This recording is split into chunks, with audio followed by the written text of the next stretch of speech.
나눌 하나님의 말씀은 신약성경 로마서 8장 12절부터 17절까지의 말씀입니다. 로마서 8장 12절부터 17절까지의 말씀을 함께 한 목소리로 읽겠습니다. 이것은 하나님의 말씀입니다. 그러므로 형제들아, 우리가 빚진 자로 돼 육신에게 져서 육신대로 살 것이 아니니라. 너희가 육신대로 살면 반드시 죽을 것이로되 영으로서 몸의 행실을 죽이면 살리니 무릇 하나님의 영으로 인도함을 받는 사람은 곧 하나님의 아들이라. 너희는 다시 무서워하는 종의 영을 받지 아니하고 양자의 영을 받았으므로 우리가 아빠, 아버지라고 부르짖느니라. 성령이 친히 우리의 영과 더불어 우리가 하나님의 자녀인 것을 증언하시나니 자녀이면 또한 상속자 곧 하나님의 상속자요 그리스도와 함께한 상속자니 우리가 그와 함께 영광을 받기 위하여 고난도 함께 받아야 할 것이니라. 아멘. 오늘은 상속자들이라는 제목으로 하나님의 말씀을 함께 나누겠습니다. 오늘 설교 제목은 상속자들인데요. 2013년에 상속자들이라고 하는 드라마가 방영된 적이 있습니다. 제가 설교할 때 드라마 얘기를 많이 하니까 드라마만 보시는 줄 아시는 분들이 가끔 계시는데 아닙니다. 저는 이 드라마 보지는 않았고요. 드라마 방영한 사실은 이제 알고 있었습니다. 죄송합니다. 이 드라마는 스타 작가인 김은숙 작가 그리고 그 한류 스타 이민호라는 이 배우가 주연인 드라마로 화제가 되었습니다. 보신 분들이 아마 계실지도 모르겠습니다. 주인공 이름이 김탄이라고 하는데 굉장히 특이하죠. 그래서 이 김탄이 신드롬을 일으켰습니다. 최고 시청률 25.6%를 기록을 했습니다. 그러니까 그야말로 대박을 친 드라마이기도 하죠.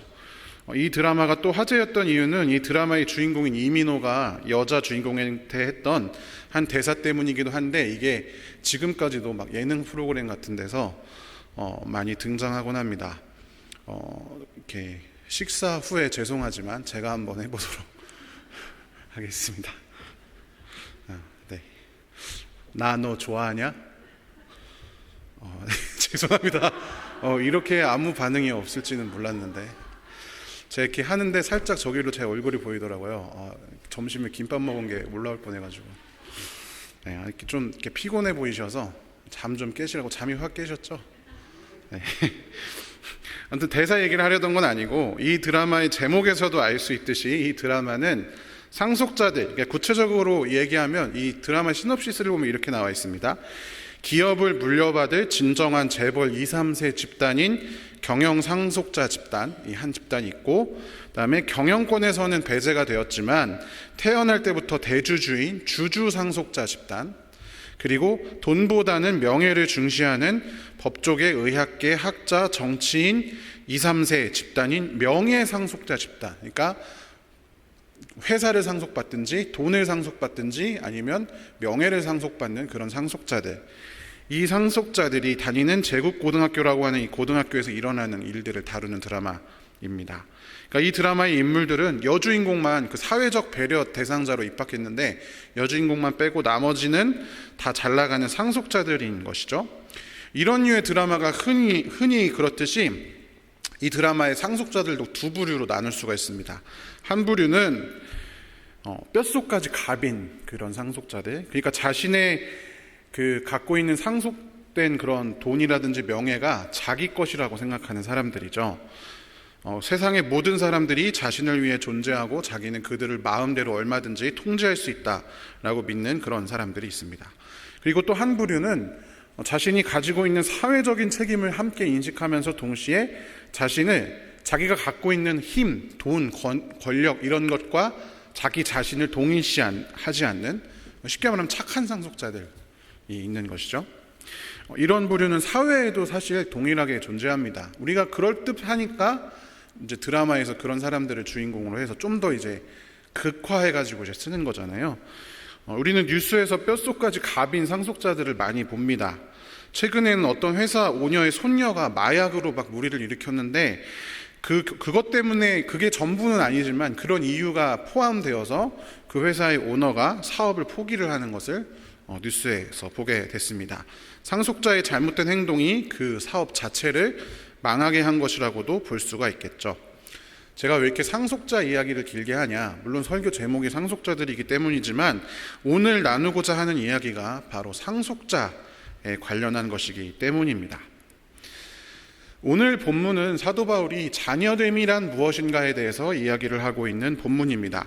오늘 본문에서 사도 바울은 우리가 하나님의 자녀가 되었다 이렇게 표현을 하고 있습니다. 로마서 8장 15절을 세 번역으로 함께 읽어보겠습니다.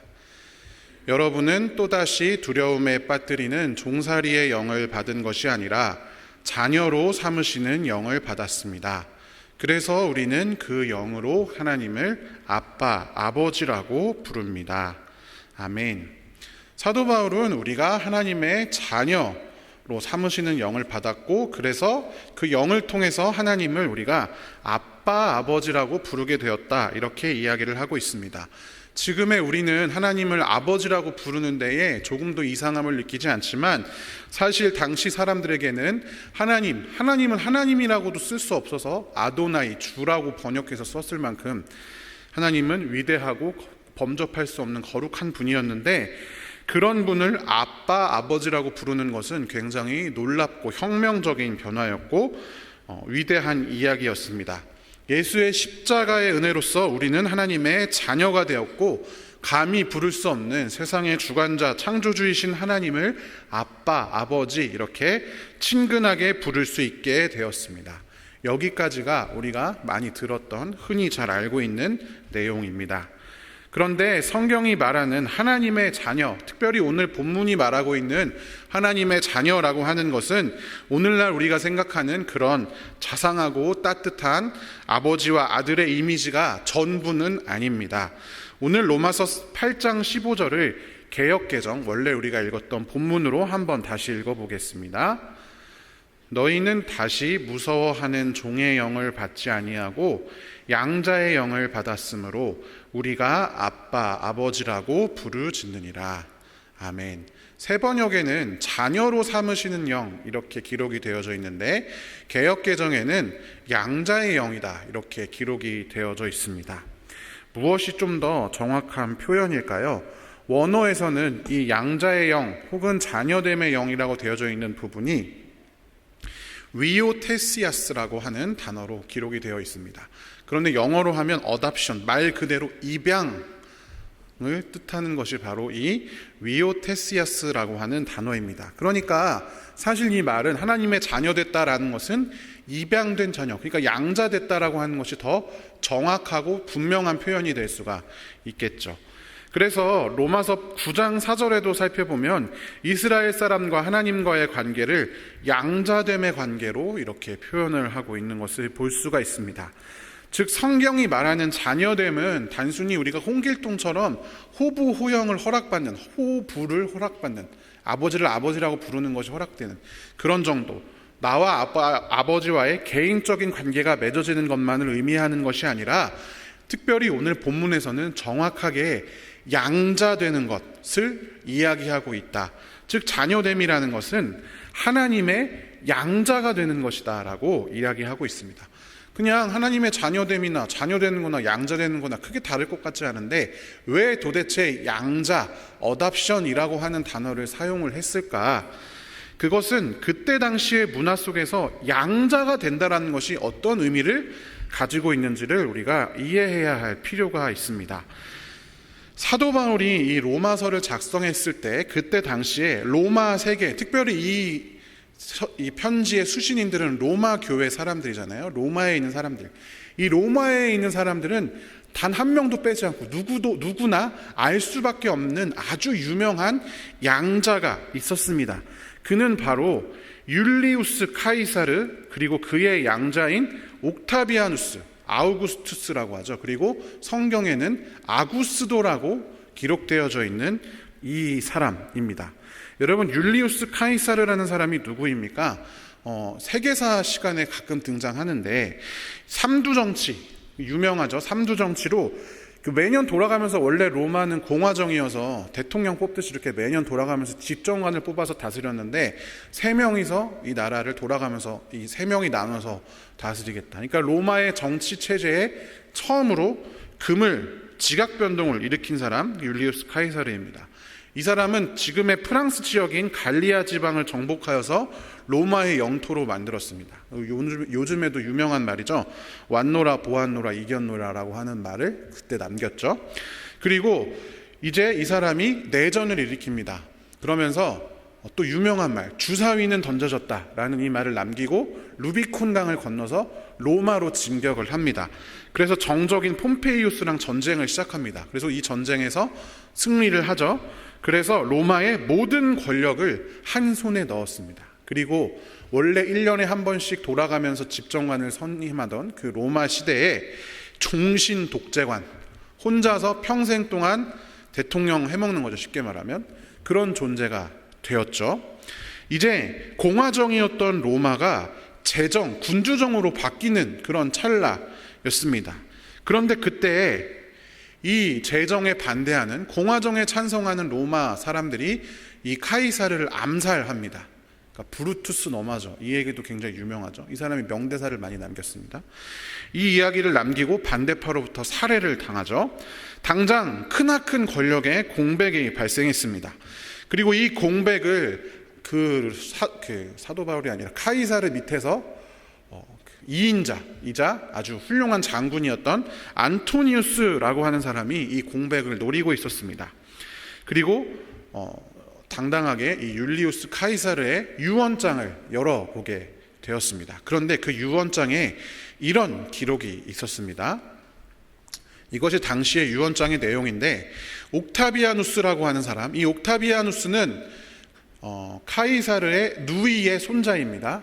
그러니까 친척이긴 한데 자신의 직계는 아니죠. 이 옥타비아누스에게 재산을 막 남기고 막 여러 가지가 있는데, 핵심은 무엇이냐? 옥타비아누스는 상속과 동시에 카이사르의 양자가 되고 아들이 된 뒤에는 이 카이사르라고 하는 성을 이어받도록 했습니다. 그리고 가장 먼저 해야 되는 그 카이사르의 재산을 로마 시민들에게 나누어주는 일을 바로 이 제1상속인 옥타비아누스에게 맡겼습니다. 그리고 안토니우스는 이게 잘 집행되도록 도와주는 역할만 맡게 되었습니다. 이때 이 옥타비아누스라고 하는 사람은 불과 18살의 청소년이죠.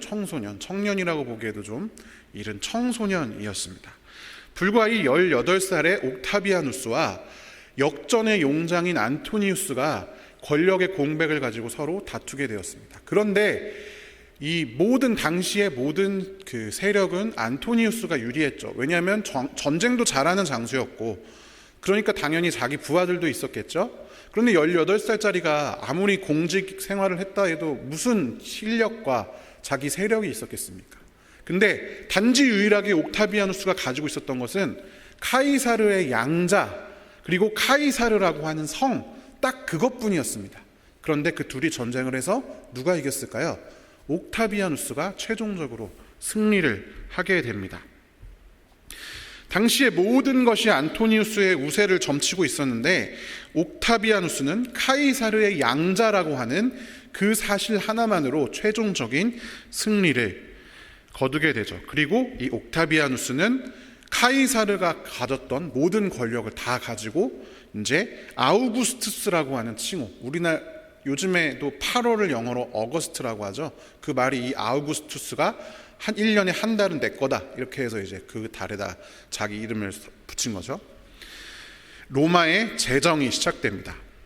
이후에 모든 로마 제국의 황제들은 전 황제의 양자로 들어가는, 그러니까 전 황제를 죽이고 왕위에 오른 사람이 아니라면 누구나 다 전 황제의 양자로 들어가는 형태를 띠게 됩니다. 친아들인 경우에는 물론 양자로 안 들어가겠지만, 그리고 모든 황제가 이 카이사르라고 하는 이 성을, 원래 율리우스 카이사르라고 하는 사람의 성이었는데 그것을 자신의 황제 칭호에 늘 붙이게 됩니다. 그래서 이 카이사르라고 하는 말, 영어로 하면 시저죠. 이 시저라는 말이 황제를 나타내는, 황제라는 뜻을 갖고 있는 그런 단어가 되는 것입니다. 제가 이 긴 이야기를 통해서 말씀드리고자 하는 바가 무엇이냐면, 당시의 문화 속에서 양자된다라고 하는 것은 무엇을 의미하냐면, 단순히 자녀가 되어서 아빠와 아들의 개인적인 관계를 맺는 것이 전부가 아니라, 그 양자를 이제 데려온 그 아버지가 하던 모든 사업, 모든 일들을 그 아들이 이어서 해야 된다라는 것을 의미하는 것입니다. 단순히 개인적인 관계로서의 양자가 아니라 사업을 상속받는 것을 의미한다라고 하는 것이죠. 자녀됨은 집안의 사업이나 명예를 잇는 상속의 측면이 더 강조되어져 있었던 것이 당시의 양자됨이라고 하는 단어였습니다. 하나님이 우리 아버지가 된다는 것, 좀 더 정확하게 말하면 우리는 하나님의 유업을 잇는 상속자가 된다라는 개념이 더 강하다라는 것입니다. 우리는 그래서 흔히 자녀가 된다라고 하는 이야기를 뭔가 좀 더 따뜻하고 기분 좋은 이야기로만 생각합니다. 하나님과 더 좋은 관계를 맺고 더 친밀한 무언가를 누리는 그런 관점으로 받아들입니다. 그런데 물론 그것이 맞지만 우리가 그것만 생각하면 자칫하면 어떻게 될 수 있냐면 애기 노릇하는 자녀가 될 수가 있습니다. 하나님은 우리가 원하는 땡깡을 다 받아주셔야만 하는 그런 분으로, 너그러운 아버지로만 그렇게 이해하기가 쉽습니다.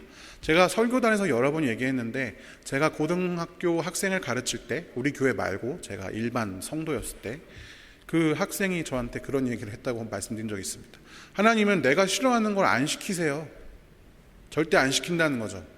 왜? 하나님은 아빠니까. 나는 저 사람이랑 화해하는 게 싫어. 그러면 하나님은 그래 괜찮아 이렇게 한다는 거예요. 그게 바로 애기 노릇의 전형입니다. 성경이 말하는 자녀됨이 의도하는 원래 뜻은 그것이 전부가 아니라 하나님의 사업, 하나님의 일을 이어받는다, 그야말로 상속자가 되는 것에 가깝습니다. 그래서 오늘 사도 바울도 로마서 8장 16절 17절에서 이렇게 이야기를 하고 있습니다. 같이 한번 읽어보겠습니다. 바로 그때에 그 성령이 우리의 영과 함께 우리가 하나님의 자녀임을 증언하십니다. 자녀이면 상속자이기도 합니다. 아멘. 자녀라는 것은 상속자이기도 하다라고 본문에서 분명하게 밝히고 있다라는 것입니다. 상속이라고 하는 단어를 국어사전에서 찾아보면 두 가지 뜻이 있는데, 첫 번째는 뒤를 이음이라는 뜻, 두 번째는 법률적으로 일정한 친족관계가 있는 사람 사이에서 한 사람이 사망한 후에 다른 사람에게 재산에 관한 권리와 의무의 일체를 이어주거나 다른 사람이 사망한 사람으로부터 그 권리와 의무의 일체를 이어받는 일, 이렇게 정의가 되어 있습니다. 이거는 지금 우리나라 민법상으로 하는 거예요. 그럼 이거는 재산에 관한 거기 때문에 재산이라고 한정되어 있지만, 원래 상속이라고 하는 것은 권리와 함께 권리만 승계받는 것이 아니라 의무를 모두 승계받는 것이다 라는 의미가 이 상속이라는 단어에 들어있다라고 하는 것입니다.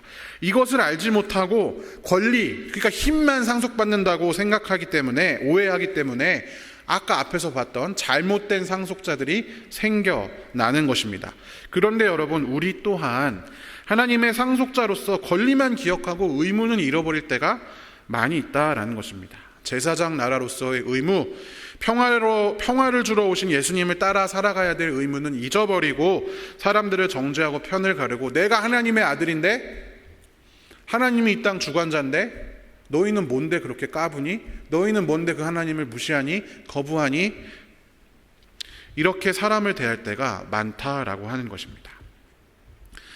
사랑하는 성도 여러분, 하나님과 한 가족이 된다, 하나님의 자녀됨이 된다라고 하는 것은 당시 사람들에게는 마치 카이사르가 자신의 일생일대의 사업을 잇기 위해서 옥타비아누스를 양자로 드리는 것처럼 하나님의 사업을 잇기 위해서 그분의 가족으로 부름받았다, 이렇게 이해할 수밖에 없다. 당시의 로마 교회 사람들은 그걸 떠올릴 수밖에 없다라는 것을 기억해야 합니다. 그렇기 때문에 이 로마서의 이야기를 듣는 당시의 성도들은 우리가 양자되었다라는 이 소식을 들을 때 이렇게 질문할 수밖에 없습니다. 그럼 제가 이어받아야 할 하나님의 유업은 도대체 무엇입니까? 나는 무엇을 해야 됩니까? 나는 이제 하나님의 양자가 되었는데 무슨 하나님의 사업을 이어나가야 합니까? 이렇게 질문할지도 모르겠습니다. 이 로마서 8장은 이러한 배경을 가지고서 읽어야만 합니다. 우리가 예수 그리스도를 통하여 하나님의 상속인, 곧 자녀가 되었는데 그 자녀됨으로 인해 우리가 이어받아야 할 하나님의 유업, 하나님의 일은 도대체 무엇인가 라고 하는 것입니다. 그것은 분명히 사도 바울이 밝히고 있습니다. 성령으로 몸의 행실을 죽이는 것입니다. 오늘 로마서 8장 13절, 14절 같이 한번 읽어보겠습니다. 여러분이 육신을 따라 살면 죽을 것입니다. 그러나 여러분이 성령으로 몸의 행실을 죽이면 살 것입니다. 하나님의 영으로 인도함을 받는 사람은 누구나 다 하나님의 자녀입니다. 그리고 로마서 8장 16절에는 이렇게 기록이 되어 있습니다. 또 같이 읽어보겠습니다. 바로 그때에 그 성령이 우리의 영과 함께 우리가 하나님의 자녀임을 증언하십니다. 그리고 8장 17절 하반절에는 또한 이렇게 기록되어 있습니다. 우리가 그리스도와 함께 영광을 받으려고 그와 함께 고난을 받으면 우리가 하나님이 정하신 상속자요 그리스도와 더불어 공동 상속자입니다. 아멘. 우리가 하나님이 정하신 상속자 그리스도와 더불어 공동 상속자가 되어야 할 때 우리가 받아야 할 유업은 무엇이냐? 예수님과 함께 고난을 받는 것이다 라고 사도 바울이 이야기를 하고 있습니다. 그것이 하나님을 아버지로 부른다는 것에 첫 번째 더 앞서져 있는 의미다라고 하는 것입니다. 고난을 받는다는 것은 성령으로 몸의 행실을 죽인다라고 이야기를 하고 있는 것이죠. 이런 면에서 우리가 하나님의 자녀로서 우리의 정체성이 바뀌는 것, 하나님과 상관없는 사람이었다가 하나님의 아들, 하나님의 딸로서 정체성이 바뀌는 것은 그전까지는 아무 관계도 아니었던 하나님을 아빠로, 아버지로, 우리의 주님으로 부를 수 있다라고 하는 이 관계의 변화도 가져오지만 동시에 삶의 태도가 바뀌어야 한다라는 것을 함께 가지고 오고 있다라는 것을 우리가 알아야 합니다. 하나님의 자녀로서 두려움을 벗어나서 하나님 너무 무서운 분, 하나님과 난 너무 멀기만 한 분, 나는 하나님 앞에 죄인이니까 하나님 앞에 다가갈 수 없어, 그러한 두려움만 가지고 있는 그런 것에서 벗어나서 우리가 담대함을 가지고 하나님께 나아가고 하나님께 우리의 필요를 말하고 하나님과 친밀한 관계를 맺는 것, 그것도 중요하지만 자녀로서, 상속자로서 요구되는 하나님의 유업에 참여하는 것 역시도 중요한 일이다라는 것입니다. 그리고 그 하나님의 일은 무엇이냐? 우리가 자녀 되기 전에 계속 해왔던 육신의 일, 나의 욕심만 쫓아 살아가는 것, 돈과 명예와 권력이 최고라고 생각하며 살아가는 것, 내 인생의 주관자는 하나님이 아니라 다른 무엇이다 라고 믿고 살아가는 그것들을 버리는 것, 그것이 바로 하나님의 유업을 잇는 우리의 삶입니다. 그래서 사도 바울이 로마서 1장부터 11장까지 전체 이 교리에 대한 설명 끝에 12장 1절 2절에서 이렇게 이야기를 하고 있습니다. 우리 같이 로마서 12장 1절 2절을 세 번역으로 읽어보겠습니다. 형제자매 여러분, 그러므로 나는 하나님의 자비하심을 힘입어 여러분에게 권합니다. 여러분의 몸을 하나님께서 기뻐하실 거룩한 산 제물로 드리십시오. 이것이 여러분이 드릴 합당한 예배입니다. 여러분은 이 시대의 풍조를 본받지 말고 마음을 새롭게 함으로 변화를 받아서 하나님의 선하시고 기뻐하시고 완전하신 뜻이 무엇인지를 분별하도록 하십시오. 아멘. 우리의 몸을 하나님이 기뻐하시는 산 제물로 드리는 것, 이 시대의 풍조, 이 시대가 옳다고 하는 것, 이 시대가 성공하려면, 생존하려면 이렇게 해야 한다라고 주장하는 것을 본받지 말고 무엇이 옳고 무엇이 그른지, 무엇이 하나님의 뜻이고 무엇이 하나님의 뜻이 아닌지 분별하는 것, 그것이 하나님의 유업을 잇는 상속자들의 삶이다라는 것입니다. 구원은 분명히 하나님의 선물입니다. 그렇지만 이 선물은 받는 이에게 합당한 반응을 요구합니다. 우리를 구원하신 주님은 우리에게 그 선물에 합당한 길, 그 선물에 합당한 삶, 상속자의 삶을 살도록 우리를 부르셨습니다. 주님께서 우리에게 영원한 삶을 먼저 선물로 주셨기 때문에 그러한 삶을 살도록 우리의 삶의 변화를 요청하고 계십니다. 재미있는 것은 오늘의 이 로마서 8장의 본문에 성삼위 하나님이 모두 등장한다라고 하는 것입니다. 이 로마서 8장에 살펴보면 성부 하나님도 등장하고 성령 하나님도 등장하고 성자 하나님도 등장합니다.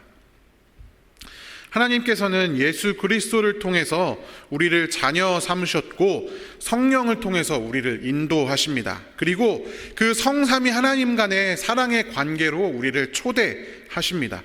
그 아름다운 상호교통의 관계를 함께 누리자 우리를 부르십니다. 그리고 그것은 그저 애기 노릇하듯이 하나님께 감정만 가지고 땡깡 부리는, 그래서 상속자의 삶을 저버리고 오해하는 그런 삶이 아니라 상속자로서 당당하게 하나님의 유업을 이어 이 땅을 살아가는 삶 가운데서 이루어지는 것입니다. 사랑하는 성도 여러분, 삼위 하나님과의 관계에 초대된다는 것은 그것을 의미합니다. 단순한 감정, 내가 한없이 포용되어지는 그러한 하나님의 은혜도 있지만 한편으로는 내가 감당해야 할 삶의 이유들, 삶의 분명한 계명들이 존재한다는 것을 우리가 알아야 합니다. 하나님께서 오늘도 우리에게 이렇게 말씀하십니다. 마태복음 28장 20절을 함께 세 번역으로 읽어보겠습니다. 보아라, 내가 세상 끝날까지 항상 너희와 함께 있을 것이다. 아멘.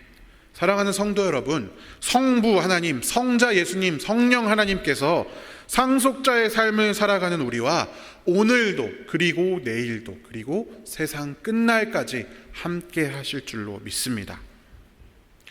한 주간, 이제 오늘 예배 끝나고 교회를 떠나면 한 주간 우리의 일상의 삶이 다시 시작됩니다. 사실 끝나고 나가면 나가는 그 순간부터 일상이 다시 시작되는 거죠. 그 순간순간 우리가 하나님의 유업을 이어받는 상속자들임을 늘 기억하시면서 그 하나님의 유업을 이어가는 귀한 성도들 되시기를 주님의 이름으로 축원합니다. 함께 기도하겠습니다. 사랑의 하나님 아버지, 감사합니다. 주님, 우리는 하나님과 아무런 관계없는, 하나님이 모른 척해도 뭐라고 할 말 없는 그러한 연약한 죄인들인데 우리를 불러주셔서 자녀 삼으시고 아빠라고 부르게 하시고 하나님의 한없는 사랑으로 안아주셨을 뿐만이 아니라 하나님의 그 귀하신 일들, 그 놀랍고 전능한 일들에 우리를 함께 불러주셔서 그 일들을 가지고 하나님의 일을 이 땅에서 행하며 살아갈 수 있도록 우리를 초청하여 주시니 감사합니다. 하나님, 우리가 하나님의 상속자 되었다라는 이 사실을 잊지 않게 하시고 이 세상에 하나님의 일을 이루는 귀한 주의 자녀들 될 수 있도록 인도하여 주시옵소서. 그런데 하나님, 세상에서 하나님 뜻을 이루며 살아갈 때에 너무나 사실 쉽지가 않습니다. 거꾸로 강을 거슬러 오르는 연어처럼 힘이 다 빠져서 아무것도 못하고 그저 쓰러져 숨만 내쉬고 있을 때가 많음을 주님께 고백합니다. 그때마다 우리가 세상 끝날까지 함께 하신다라고 하신 그 하나님의 약속을 기억하며 새 힘을 얻고 다시 그 강을 거슬러 하나님의 뜻을 이루는 삶 살아갈 수 있도록 우리에게 늘 새 힘을 허락하여 주시고 또한 믿음을 허락하여 주시옵소서. 감사드리며 살아계신 예수님의 이름으로 기도합니다. 아멘.